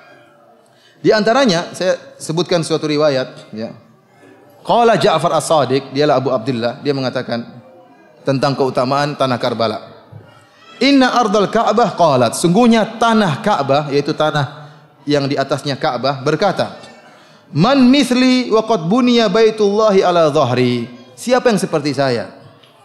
Telah dibangun rumah Allah di atas saya. Ya'tini nasu min kulli fajin amiq. Orang-orang telah datang kepada saya dari segala penjuru dunia ini. Wa ju'iltu haramallahi wa amnahu. Dan aku dijadikan sebagai tanah suci. Ini ceritanya kata Ja'far bahwasanya tanah Ka'bah lagi pamer, lagi sombong. Apa kata Ja'far? Fa'auhallahu ilaiha an kufi wa qarri. Maka Allah Subhanahu wa taala pun memberi wahyu kepada tanah Ka'bah, diamlah kamu, jangan banyak omong, diam. Ma fadlu ma fudilti bihi fima a'taitu Karbala illa bi manzilatil ibrah ghurisat fil bahr fahamalat min ma'il bahr. Kata Allah Subhanahu wa taala, wahai Ka'bah, wahai tanah Ka'bah, tidaklah keutamaanmu dibandingkan dengan keutamaan Karbala kecuali seperti jarum yang dimasukkan ke dalam lautan, kemudian dicabut jarum tersebut, keutamaanmu itulah di jarum tadi. Adapun lautan adalah keutamaan apa? Karbala. Walaula turbatu Karbala ma faddaltuki. Kalau bukan karena tanah Karbala, saya tidak akan muliakan engkau wahai tanah Ka'bah. Walaula man tadammanahu ardu Karbala ma khalaqtuki. Wahai tanah Ka'bah, kalau bukan karena di Karbala ada Husain dikubur di tanah Karbala, saya tidak akan memuliakan, tidak akan menciptakan engkau wahai siapa? Wahai tanah Ka'bah. Ini subhanallah. Ini tertulis dalam buku-buku mereka, jelas bahwasanya tanah Karbala lebih afdal daripada tanah Ka'bah. Bahkan saya pernah dengar ceramah di YouTube dari salah seorang ulama mereka dia mengatakan apa? Dia mengatakan tanah Karbala afdal dan lebih suci daripada tanah suci Mekah. Kenapa? Tanah suci Mekah kalau didatangi jemaah haji terasa sempit. Tapi kalau tanah Karbala dia bisa melebar. Jadi tanahnya bisa melar, apa? Ini bahlul sama orang siapa? Khurafat isinya. Kemudian kenapa Allah mengatakan kalau bukan tanah Karbala saya tidak akan ciptakan engkau wahai tanah Ka'bah. Yang di luar disucikan tanah Ka'bah atau tanah Karbala? Tanah Ka'bah. Karbala belakangan jadi suci. Kalau Husain dikubur di situ baru jadi suci. Husain kapan meninggalnya? Jauh. Tahun sekitar 80-an Hijriah. Taib sebelumnya tanah Ka'bah bagaimana? Kata dia dalam riwayat ini, kalau bukan ada Husain, saya tidak akan ciptakan engkau. Kalau bukan ada Husain dikubur di tanah Karbala, saya tidak akan ciptakan engkau wahai tanah Ka'bah. Ini khurafat yang luar biasa. Di antaranya mereka berkata tentang menziarahi kuburan Husain di Karbala lebih afdal daripada haji. Kata mereka dalam riwayat mereka, dalam kitab Furu' al-Kafi, ya, dikatakan inna ziyarata qabril Husain ta'dilu 20 hajjah wa afdal min 20 umrah wa hajjah. Sungguhnya menziarahi kuburan Husain itu sama dengan 20 kali haji. Wa afdal dan lebih baik daripada 20 umrah wa hajjah, dan afdal daripada 20 umrah dan haji. Ada seorang yang berkata kepada seorang Rafidhah berkata kepada imamnya, dia mengatakan, "Ini hajjatu tis'a asyrata hajjah." Kata dia, wahai imam, saya sudah hajian 19 kali. Wa tis'a asyrata umrah, dan saya sudah umrah 19 kali. Maka sang imam berkata sambil mengejek, dia mengatakan apa? Hujjatan ukhra wa tamir umratan ukhra tuktab laka ziyaratu qabril Husain alaihi salam. Kalau begitu tambah lagi satu hajimu dan tambah lagi satu umrahmu supaya kau dicatat seperti menziarahi kuburan apa? Husain. Ya ikhwan, di sini antum lihat jelas bahwasanya mereka merendahkan tanah suci haram dan Mekah dan Madinah. Mereka lebih mengutamakan tanah Karbala karena ibadah mereka adalah menyembah apa? Menyembah mayat. Ibadah mereka adalah menyembah manusia. Sampai ada antum lihat di YouTube bagaimana ya perkataan seorang tentara Bashar al-Assad yang akan meninggal sudah sakaratul maut, dia masih mengatakan apa? Dia masih mengatakan labbaik ya Zainab, labbaik ya Husain, ya Ali madad. Antum lihat di internet ada. Sudah berdarah berlumuran darah dia mengatakan, aku penuhi panggilanmu wahai Zainab. Bukan labbaik Allahumma labbaik, aku penuhi panggilanmu ya Allah, tapi apa? Labbaik ya Husain, labbaik ya Zainab, ya Ali madad, wahai Ali pertolonganmu. Dan ini sering kalau kita tawaf di Ka'bah mereka mengatakan al-madad ya Ali, al-madad ya Husain, al-madad pertolonganmu. Bukan minta kepada Allah tapi kepada Ali dan Husain dan teman-temannya. Ini kesyirikan yang nyata. Kesyirikan yang nyata, meminta kepada mayat bukan minta kepada Allah Subhanahu wa taala. Allah mengatakan, "Amma yujibul mutarra idza da'ah." Siapa yang bisa menyelamatkan orang-orang dalam keadaan kondisi terdesak kecuali Allah Subhanahu wa taala. Dan saya sering sampaikan logika kepada sebagian ikhwah. Sekarang ya ikhwan ya, di antara yang menunjukkan bahwasanya tawasul meminta kepada mayit merupakan syirik akbar ya.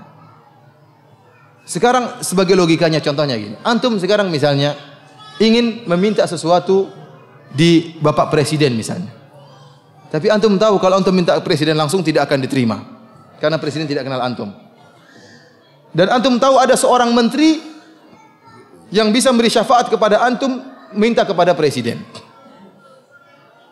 Akhirnya antum pergi ke menteri tersebut. Antum mengatakan, Pak Menteri, tolong saya Pak Menteri, sampaikan ke presiden, Pak Menteri, saya begini-begini Pak Menteri, saya ada kondisi dalam keadaan darurat Pak Menteri, saya sangat butuh, tolong sampaikan kepada presiden, dan seterusnya antum merengek kepada menteri tersebut. Saya tanya sama antum, waktu antum merengek sama menteri tersebut, kerendahan antum kepada menteri atau kepada presiden? Kepada siapa? Menteri atau presiden? Kepada menteri. Bahkan bisa jadi presiden antum lupakan. Bisa jadi presiden antum apa? Lupakan. Benar-benar antum merendah dan merengek kepada sang menteri. Itulah yang terjadi kepada para penyembah kubur. Tatkala mereka ya wali, ya ini, ya minta, benar-benar mereka lupa kepada Allah, seakan-akan kunci pengabulan daripada wali tersebut. Kalau wali bilang na'am, akan turun mandat dari presiden. Kalau wali bilang iya, akan turun. Wali ridha, maka akan turun otomatis mandat dari presiden. Sehingga kerendahan mereka, kehinaan mereka kepada penghuni kubur. Inilah kesyirikan yang nyata. Ibadah orang-orang Syiah adalah penyembah terhadap penghuni kubur, kepada Husain, kepada Ali dan yang lainnya. Kita katakan Ali dan Husain dan adalah wali-wali Allah Subhanahu wa taala, namun mereka tidak berhak untuk disembah. Jangankan Ali dan jangankan Husain, Isa bin Maryam, seorang nabi yang lebih mulia daripada Ali dan Husain dan yang lainnya, tidak berhak untuk diibadahi, apalagi sekedar wali-wali seperti itu. Ikhwani fillah azanillahu wa iyyakum, karena mereka merendahkan tanah suci Mekah dan Madinah, sehingga mereka berani berbuat onar di Mekah dan Madinah. Ibnu Katsir rahimahullah menyebutkan kisah bagaimana yang dilakukan kejahatan yang dilakukan oleh orang-orang Qaramidhah. Ya, Abu Thahir Ar-Rafidhi yang dia menghadang para jemaah haji, kemudian merampas harta mereka. Dihadang jemaah haji, dirampas harta mereka. Ini orang Syiah. Kemudian bagaimana dia juga mencuri, mencongkel Ka'bah, mencongkel apa namanya? Hajar Aswad, kemudian dibawa lari selama 23 tahun, dibawa kabur. Sampai tatkala ada seorang atau raja dari Mekah kemudian minta agar dikembalikan Hajar Aswad tersebut dengan memberikan uang kepada diri, tidak mau, bahkan diperangi dan dibunuh raja tersebut.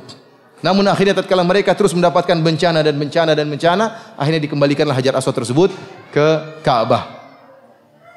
Kemudian yang terjadi di zaman sekarang ini juga, ya, seperti yang disebutkan oleh berita Arab Saudi, ya, pada tahun 1406 Hijriah atau tahun 1986 Hijriah, ya, televisi Saudi menyebutkan tentang gambar-gambar dinamit yang dibawa oleh orang-orang Syiah Rafidhah. Ya, mereka ingin buat makar bagi jemaah haji. Namun ketangkap oleh apa? Pemerintah Arab Saudi. Di antaranya juga seperti kasus terowongan Mina yang menyebabkan banyak orang terbunuh. Yang melakukan siapa? Orang Rafidhah juga. Yang buat gas sehingga membuat orang gaduh dan kalang kabut sehingga banyak yang bertindis-tindisan akhirnya meninggal dunia. Kemudian juga di masa depan. Di masa depan kalau Imam Mahdi mereka keluar, juga sangat-sangat apa yang akan dia lakukan terhadap jemaah haji di Mekah dan di Madinah. Disebutkan dalam buku mereka, dalam kitab Al-Ghaibah Lit-Tusi, dia mengatakan, "Idza qamal Mahdi hadamal Masjidil Haram." Kalau Mahdi muncul, dia akan hancurkan Masjidil Haram. Wa qata'a aydiya Bani Syaibah wa 'allaqaha bil Ka'bah, dan dia akan memotong tangan-tangan Bani Syaibah. Bani Syaibah adalah yang sampai sekarang masih bertugas menjaga Ka'bah. Ya, dari sejak zaman Nabi sampai sekarang. Kata dia, Al-Mahdi kalau muncul maka tangan-tangan mereka akan dipotong, penjaga Ka'bah tersebut. Kemudian tangan-tangan kaki mereka ini akan digantung di Ka'bah. Dan akan ditulis pada gantungan tangan dan kaki mereka itu, haula'i saraqatul Ka'bah, mereka ini pencuri Ka'bah. Nanti bayangan kalau keluar Mahdi, sangar. Ya, masjid dihancurkan oleh dia. Dalam riwayat yang lain, dalam kitab Al-Ghaibah lil Maqdisi, demikian juga Biharul Anwar, dikatakan, innal qa'im yahdimu al-Masjidil Haram hatta yaruddahu ila asasihi. Bahwasanya Mahdi akan menghancurkan Masjidil Haram sampai dikembalikan kepada pondasinya. Artinya benar-benar dihancurkan. Jadi mereka ini hasut sama siapa? Sama pemerintah Saudi, ya. Jadi pemerintah Saudi sudah bangun Masjidil Haram, sudah diperluas, itu akan dihancurkan nanti semuanya sama siapa? Imam Mahdi mereka. Dikembalikan kepada pondasinya. Sadis banget ini. Ikhwani fillah azanillahu wa iyyakum. Oleh karenanya tidak heran jika mereka berani melakukan kriminal di Masjidil Haram dan Masjid Nabawi, ya. Bahkan terakhir berita yang saya dapat bagaimana orang-orang Iran membagi-bagikan permen yang isinya obat mandul. Ya, mereka bagikan kepada Ahlus Sunnah. Ini sudah saya dengar sekitar 6 tahun lalu. Pertama kali saya bawa istri saya ke Madinah, saya bawa anak-anak ke masjid, maka teman saya melarang, katanya, "Firanda, hati-hati. Kamu jangan bawa anakmu ke Masjid Nabawi. Hati-hati nanti ada orang Iran bagi-bagi apa namanya? Bagi-bagi permen obat mandul. Saya dalam hati saya orang ini khurafat ya. Terlalu suudzon. Bagi saya dia terlalu suudzon. Di zaman tersebut belum ada pembunuhan-pembunuhan seperti seramai sekarang ini. 7 tahun lalu ya, belum ada. Belum ada pembantian, belum ada YouTube sebagaimana seramai sekarang ini. Saya tidak membenarkan perkataan dia. Sekarang baru terbukti.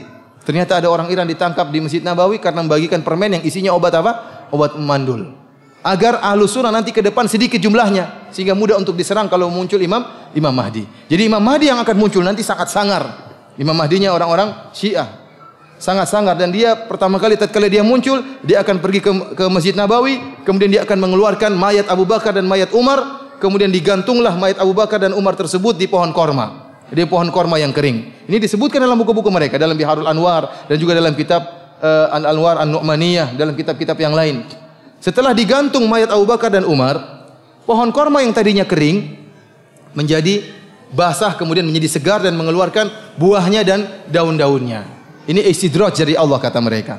Akhirnya banyak orang yang terpukau dengan keajaiban Abu Bakar dan Umar. Lihat pohon yang kering bisa menjadi basah. Akhirnya orang-orang yang mencintai punya dalam hatinya sedikit rasa cinta kepada Abu Bakar akan berkumpul di suatu tempat membentuk saf membela Abu Bakar dan Umar. Adapun orang-orang yang benci Abu Bakar dan Umar akan dikumpulkan pada saf yang lain, orang Syiah dan semuanya.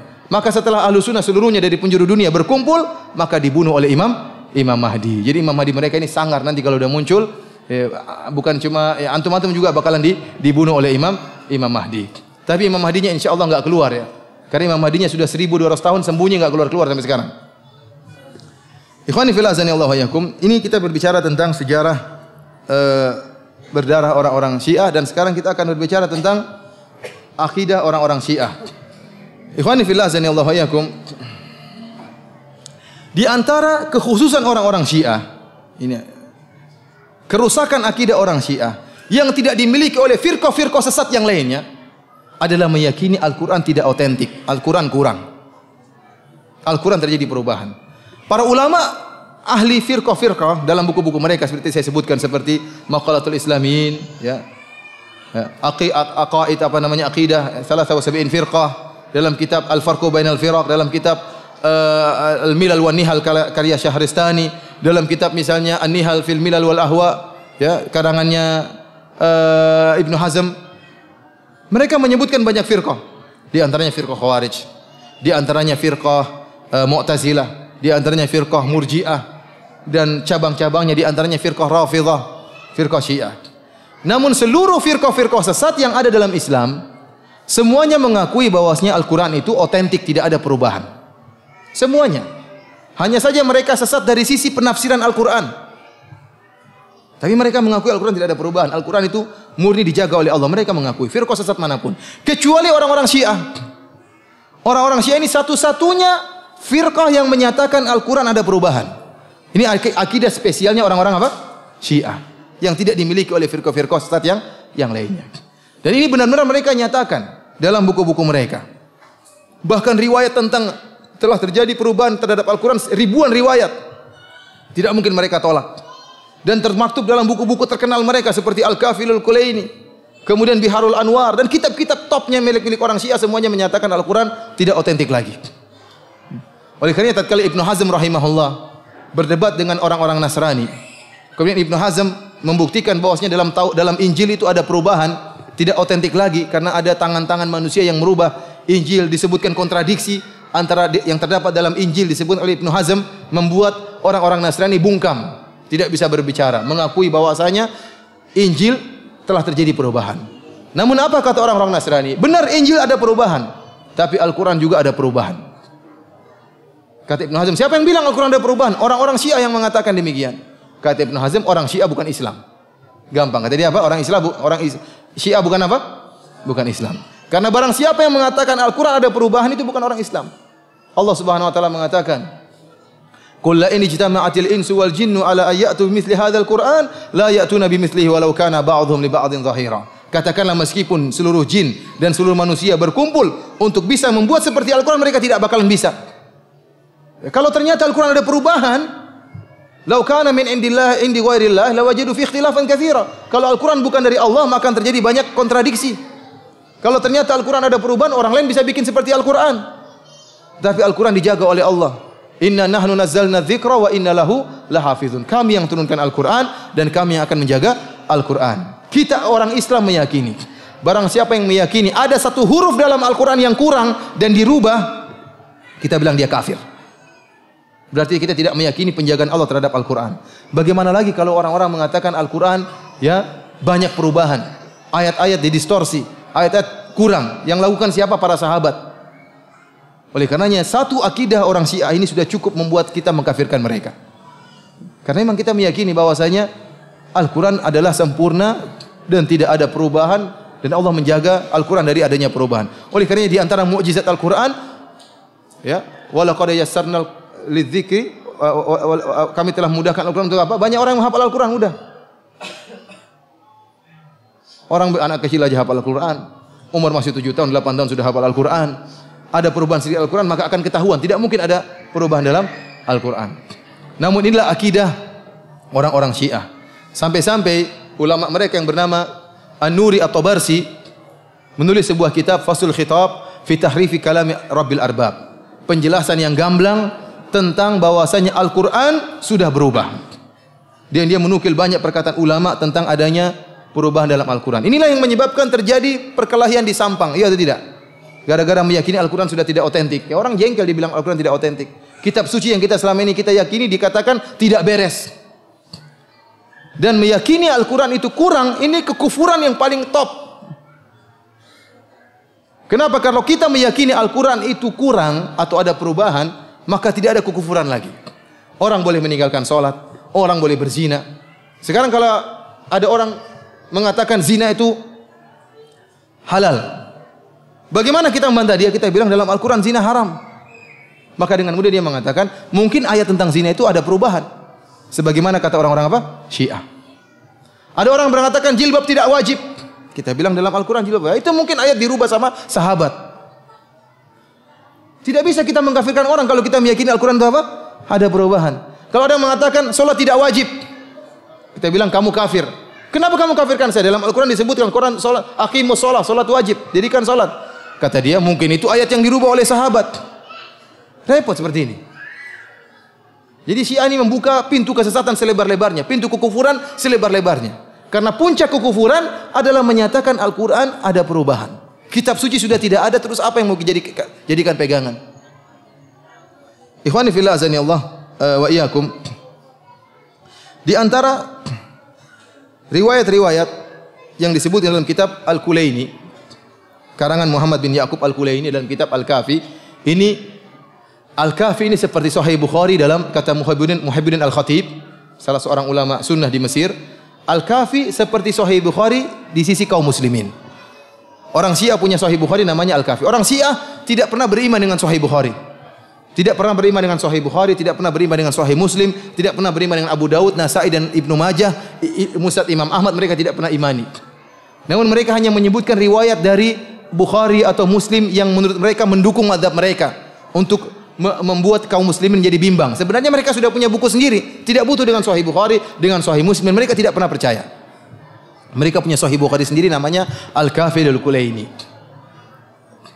Bahkan ya, kedudukan Al-Kafi di sisi orang Syiah lebih afdal daripada kedudukan Sahih Bukhari menurut kaum muslimin. Kenapa? Karena kata mereka, kitab Al-Kafi ini setelah dikarang oleh Muhammad bin Ya'qub Al-Kulaini, dipaparkan kepada Imam Mahdi dan sudah dicek oleh Imam Mahdi. Sahih Bukhari hanya bisa kedudukannya seperti Al-Kafi kalau Sahih Bukhari ditampakkan kepada Nabi Muhammad. Oh, ini sahih semua, baru bisa sama seperti Al-Kafi. Oleh karena mereka benar-benar memegang riwayat-riwayat dalam Al-Kafi karena sudah dicek langsung oleh siapa? Imam Mahdi.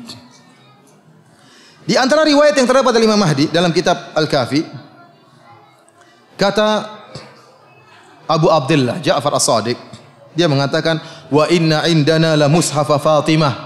Sungguhnya di sisi kami ada mushaf Fatimah. Wa ma yudrihim ma mushafu Fatimah? Tahukah mereka apa itu mushaf Fatimah? Mushafun fihi mithlu Qur'anikum hadza thalatha marrat. Mushaf Fatimah, Quran ka Fatimah itu seperti Quran kalian 3 kali lipat. Kemudian apa kata Ja'far As-Shadiq, imam mereka? Wallahi ma fihi min Qur'anikum harfun wahidun. Demi Allah, tidak ada pada mushaf Fatimah itu satu huruf pun yang ada pada Quran kalian. Ini kegoblokannya orang Syiah. Berarti Quran mereka bukan bahasa Arab. Kata dia Qurannya berapa kali lipat? 3 kali lipat. 3 kali lipat ini tidak ada satu huruf pun yang ada di Quran kita sama dengan padahal huruf cuma alif bata sampai ya atau tidak? Tidak ada huruf yang lain. Berarti Quran mereka bukan pakai bahasa Arab, bahasa Persia atau bahasa Jawa mungkin. Ini gobloknya mereka. Mereka bikin kedustaan tapi goblok. Kalau mereka mengatakan Quran kami 3 kali lipat dari Quran kalian, cukup selesai. Tapi mereka bodohnya nambah, kata mereka tidak ada satu huruf pun dalam Quran kita ada pada Quran kalian. Terus pakai huruf apa kalau gitu? Di antara riwayat yang mereka katakan juga dari Abu Abdullah, dari Ja'far As-Shadiq juga, dia mengatakan apa? Innal Quran alladzi ja'a bihi Jibril ila Muhammadin 17,000 ayah. Sungguhnya Quran yang diturunkan oleh Jibril kepada Muhammad 17.000 ayat. Quran kita berapa ayat? 6.000 ayat. 6.000 kali 3 berapa? 18.000. Ini juga bodoh, tidak tahu matematika. Harusnya 3 kali lipat itu 18.000, dia bilang berapa ribu? 17.000. Bahkan Dr. Al-Qazwini, salah seorang ulama Syiah abad ini, salah seorang ulama kontemporer Syiah, dia memberi contoh tentang ayat yang kurang. Kata dia dalam surat Al-Imran ayat 33, Allah berfirman, Inna Allah astafa Adam wa Nuh wa ala Ibrahim wa ala Imran ala alamin. Sungguhnya Allah telah memilih Adam dan Nuh dan keluarga Ibrahim dan keluarga Imran di atas alam semesta, dalam segala umat, di atas segala umat. Kata dia, ada ayat yang dikurangi oleh para sahabat. Harusnya Allah berfirman, Inna Allah astafa Adam wa Nuhan wa ala Ibrahim wa ala Imran wa ala Muhammadin alal alamin.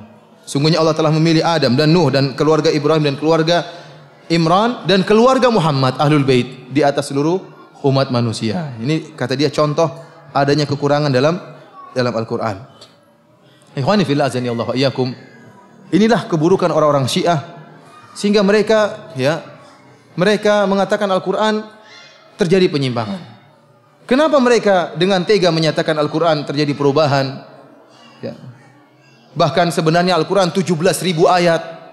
Berarti dikurangi sekitar berapa? 11.000 ayat sudah hilang, ya enggak?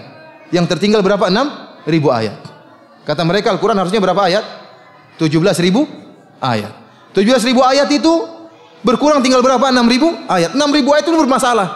Sudah dikurangi, dirubah-rubah, diacak-acak oleh para sahabat. Dan orang-orang Syiah sering bertakiyah, mereka mengatakan itu Wahabi saja yang mengatakan Al-Quran itu kurang. Itu kedustaan mereka. Quran kami sama dengan Quran kalian. Lihat kami baca Quran kami. Itu bohongnya orang-orang Wahabi. Ini takiyahnya orang-orang apa? Syiah. Kita bilang memang benar yang kamu baca memang Quran sama dengan Quran kami. Karena memang mushaf Fatimah itu cuma hayalan, khurafat, tidak ada. Karena mereka meyakini Quran mereka lagi dibawa sama Imam Mahdi. Ya. Capek bawa 3 jilid mungkin berapa? Sembunyi dalam gua tidak keluar-keluar bawa Al-Quran. Nanti kita akan lihat dia bukan cuma bawa Al-Quran. Taurat, Zabur juga dia bawa semuanya. Capek dia mungkin belajar 1200 tahun belajar Al-Quran, Taurat, Injil, Zabur, Suhuf Ibrahim dan Musa semua ada sama dia. Jadi memang tidak ada mushaf Fatimah di sini mereka tidak ada. Cuma yang jadi masalah, benar Quran kami sama dengan Quran kalian. Tetapi keyakinan kami terhadap Al-Quran tidak sama dengan keyakinan kalian terhadap Al-Quran. Orang Iran kalau di Madinah, mereka juga baca mushaf Madinah cetakan Saudi. Memang boleh sama yang dibaca, tapi keyakinan berbeda, tidak sama keyakinan kami dengan keyakinan kalian terhadap Al-Quran. Keyakinan kami Al-Quran sempurna, tidak ada kekurangan. Keyakinan kalian terhadap Al-Quran tidak sempurna, ada kekurangan dan ada perubahan. Sebagaimana Allah kami dengan Allah kalian sama, tapi keyakinan kami terhadap Allah berbeda. Nabi Muhammad sama, Nabi Muhammad kamu dengan Muhammad kami. Tetapi keyakinan kami terhadap Nabi Muhammad tidak sama dengan keyakinan terhadap Nabi Muhammad. Alinya kami sama dengan alinya kalian. Sama atau beda? Sama, tidak ada bedanya. Tapi keyakinan kami terhadap Ali tidak sama dengan keyakinan kalian terhadap Ali bin Abi Thalib radhiyallahu taala anhu. Dan yang lebih menyedihkan ikhwani fillah azanillahu, orang-orang Syiah selain mereka menyatakan Al-Quran sudah terjadi perubahan, ini sudah cukup membatalkan mereka. Di antara kekufuran yang mereka lakukan terhadap Al-Quran, kata mereka Al-Quran tidak mungkin ditafsiri kecuali oleh imam. Jadi mereka mengatakan bahwasanya Al-Quran itu ya dijelaskan oleh Nabi kepada Ali bin Abi Thalib saja, yang lain tidak ada. Kemudian dari Ali bin Abi Thalib kepada imam berikutnya, kepada Hasan, kemudian kepada Husain, kemudian kepada Muhammad Al-Baqir, kemudian kepada Ja'far As-Shadiq, sampai kepada Imam 12 sekarang yang lagi sembunyi di Sirdab. Sehingga mereka mengesankan bahwasanya ada agama Ahlul Bait. Ini yang sering masyarakat tertipu. Mereka mengatakan kita agama kita Ahlul Bait. Kita yang lebih ngerti tentang agamanya Rasulullah SAW karena kita Ahlul Bait. Ya. Sementara orang-orang di luar Ahlul Bait mereka tidak paham tentang agama Rasulullah. Coba kalau kamu di rumah yang lebih paham tentang agamanya bapak kita siapa? Ya kita anaknya yang lebih paham. Jadi yang lebih paham tentang agamanya Nabi Muhammad siapa? Ali bin Abi Thalib, anaknya Fatimah. Orang awam langsung termakan. Oh iya benar ya. Berarti ada agama khusus Ahlul Bait. Seakan-akan ada agama khusus Ahlul Bait, ada agama di luar untuk selain Ahlul Bait. Ini kedustaan besar. Kita bilang ya akhi, kalau memang yang tinggal di rumah Nabi lebih paham tentang agama Nabi, kalau gitu Aisyah yang lebih paham. Lebih banyak dengan siapa? Apakah Nabi lebih banyak bersama Aisyah atau bersama Fatimah? Lebih sering bersama siapa Nabi? Sebenarnya Aisyah istrinya. Lebih sering bersama Aisyah daripada Fatimah dan Ali. Ali menikah sama Fatimah sudah tinggal di rumah yang lain. Harusnya yang lebih ngerti agama Aisyah daripada kalian-kalian ini. Kemudian apakah Ahlul Bait cuma orang-orang Syiah? Banyak Ahlul Bait yang Ahlus Sunnah banyak. Yang tidak berpemahaman seperti kalian. Jadi mereka mengesankan bahwasanya ada agama khusus buat Ahlul Bait. Ini tidak benar, tidak benar. Rasulullah SAW diutus oleh Allah rahmatan lil alamin untuk seluruh umat. Wa anzalna ilaika dzikra litubayyana lin-nas ma nuzila ilaihim. Kata Allah Subhanahu wa taala, kami turunkan kepada engkau wahai Muhammad Al-Qur'an litubayyana lin-nas, agar engkau wahai Muhammad jabarkan kepada seluruh manusia. Jadi tidak ada agama khusus buat satu orang, dua orang, tidak ada. Agama ini apa namanya? Untuk semuanya. Untuk semuanya. Rasulullah SAW mengatakan, nadarallahu imra'an sami'a maqalati fa'au'aha fawa'aha. Ya. Kemudian kata Nabi SAW, farubba muballaghin au aminas sami' atau afqahu minas sami' atau kama qala Nabi SAW. Ya. Kata Nabi SAW, semoga Allah memberikan cahaya kepada orang yang mendengar perkataanku kemudian dia sampaikan kepada yang lainnya. Memang agama ini untuk disebarkan, bukan untuk sekedar agama khusus Ahlul Bait. Ini adalah khurafat yang didengung-dengungkan oleh orang Syiah. Sekarang seakan-akan Nabi mengkhususkan Ali bin Abi Thalib dengan ilmu tertentu yang tidak diberitahukan kepada para sahabat yang lain. Ini kedustaan besar. Ini ketidakadilan. Seakan-akan yang masuk surga hanya Ahlul Bait. Terus kita yang bukan Ahlul Bait bagaimana? Yang anaknya Pak Ijo dan Pak Imin ini bagaimana? Ikhwani fillah Allah. Ini di antara khurafat yang mereka lakukan. Pertama, mereka mengatakan Al-Quran sudah tidak otentik. Yang kedua, mereka mengatakan Al-Quran tidak mungkin ditafsiri kecuali oleh imam. Sekarang imammu mana kok belum muncul-muncul? Nah, mereka punya riwayat-riwayat dari imam-imam sebelumnya. Seperti oleh karena saya katakan tadi, riwayat mereka paling top bukan kepada Nabi, tapi kepada imam. Antum buka kitab Al-Kafilul Kulaini, semuanya qala Ja'far As-Shadiq, qala Abu Abdullah, bukan qala Muhammad sallallahu alaihi wasallam. Kenapa? Karena untuk sampai kepada Muhammad harus lewat sahabat, iya enggak? Sahabatnya kafir semua ya. Sudah riwayat enggak usah sampai. Kalau gitu riwayat tidak sampai kepada Muhammad, sampai aja kepada imam mereka. Karena bagaimana mereka bisa meriwayatkan riwayat sampai ke Rasulullah kecuali melewati apa para sahabat. Sementara para sahabat semuanya apakah? Kafir. Kalau gitu riwayat mereka cuma sampai kepada imam-imam mereka. Oleh karenanya mereka mengatakan jika imam telah berkata hujjah, imam itu seperti nabi. Bahkan imam itu langsung dari Allah Subhanahu wa taala. Oleh karenanya bagaimana mau sama agama kita dengan agama mereka? Agama kita adalah agamanya yang dibawa oleh Muhammad sallallahu alaihi wasallam, agama mereka adalah agamanya imam. Makanya mereka dikatakan dengan Syiah al-imamiyah. Syiah yang meyakini masalah keimaman. Bahwasanya imam merupakan rukun Islam dan imam bisa mengkhususkan Al-Qur'an dan imamlah yang paham tentang Al-Qur'an. Tidak ada yang bisa paham kecuali qayyim kata mereka. Tidak ada yang paham tentang Al-Qur'an kecuali imam dari imam-imam mereka. Dari sini kita paham bagaimana kebatilan mereka terhadap pemahaman terhadap Al-Quran. Dan ingatlah kita tidak bakalan bisa nyambung kalau berdebat dengan mereka. Mustahil antum bisa berdebat dengan mereka. Kenapa? Kalau antum mendatangkan ayat, ini ayatnya begitu, mereka bukan begitu tafsirnya. Itu tafsiran kalian. Tafsiran Ahlul Bait tidak seperti itu. Tidak bakalan nyambung. Inna Allah ya'murukum an tathbahu baqarah. Allah mengatakan, Nabi Musa berkata, sungguhnya Allah merintahkan kalian untuk menyembelih sapi. Kata mereka sapi adalah Aisyah. Gimana nyambungnya? Bisa nyambung kalau mereka. Kita gimana nyambungnya? Sapi di zaman Bani Israel kok Aisyah? Mereka bisa nyambung. Kata mereka misalnya marajal bahraini yaltaqiyan bainahuma barzakhun la yabghiyan. Ya. Bahwasanya ada dua lautan apa? Yang bertemu. Kata mereka dua lautan ini adalah Fatimah dan Ali. Bainahuma barzakhun la yabghiyan, di antara keduanya ada halangan sehingga kedua laut ini tidak bisa bertemu. Katanya halangan tersebut adalah Nabi Muhammad sallallahu alaihi wasallam. Ini tafsiran ngaco. Berarti dua laut tidak bisa bertemu, berarti Ali enggak pernah ketemu sama Fatimah ya. Tapi mereka ini laut ditafsirkan Ali dan Fatimah. Tafsiran-tafsiran tidak nyambung. Tapi menurut mereka itu adalah tafsiran mereka. Antum tidak bisa berdebat sama mereka karena meskipun taruhlah kita sama-sama sepakat Al-Qur'an otentik, tafsirannya bakalan berbeda. Mereka punya tafsir-tafsiran kebatinan seperti tadi. Yakhruju minhuma lu'lu'u wal marjan. Keluar dari lautan tersebut lu'lu' wal marjan. Ya. Maksudnya Hasan dan Husain. Repot seperti ini. Tafsiran-tafsiran mereka yang kacau balau itu terdapat dalam buku-buku mereka. Oleh karena ikhwani fillah sallallahu alaihi wasallam, tatkala keyakinan kita terhadap sumber agama kita yaitu Al-Qur'an berbeda, bagaimana mungkin kita bisa bersatu dengan orang-orang Syiah, ya. Tatkala kita mengatakan lihatlah Aisyah radhiyallahu taala anha dibela oleh Allah dalam Al-Qur'an. 15 ayat Allah turunkan untuk menyatakan Aisyah bukan pezina. Kata mereka itu bukan Aisyah yang dimaksud Allah tapi Zainab. Repot seperti itu. Enggak bakalan nyambung, benar ini. Tidak bakalan nyambung dengan mereka. Dan jangan pernah berharap bersatu dengan mereka.